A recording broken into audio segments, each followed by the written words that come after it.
मेरा नाम करण है और मैं देहरादून का रहने वाला हूँ। आज मेरी पत्नी मेरी बहन के घर गई हुई थी। अचानक ही मेरी सास विभा जी मेरे घर आ गई, क्योंकि उनका घर भी इसी शहर में था। मुझे अपनी सास के इरादे कुछ नेक नहीं लग रहे थे। मैं यह जान चुका था कि आज कुछ न कुछ होने वाला है। मेरी सास दिखने में बहुत अच्छी थी। मैं उन्हें शुरू से ही पसंद करता था।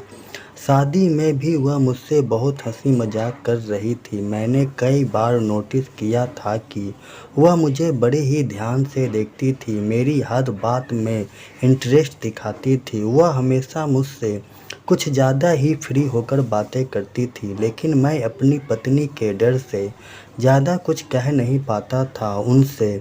आज मेरी सास विभा जी खुद को एक अलग अंदाज में पेश कर रही थी। अब रात होने वाली थी। मेरी सास और मैं साथ खाना खा रहे थे। उन्होंने मुझसे बोला, आज तुम्हें नींद तो नहीं आएगी क्योंकि तुम्हारी बीबी घर नहीं है।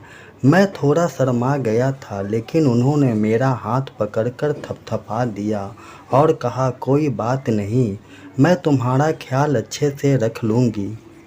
इतना कहकर वह हंसने लगी।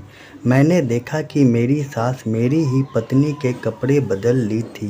बिन कहे ही मैं उनकी सारी बातें समझ तो रहा था, लेकिन मैंने कुछ कहा नहीं था उनसे। देर रात जब मैं अपने कमरे में सोया हुआ था तो मुझे कुछ आहट महसूस हुई।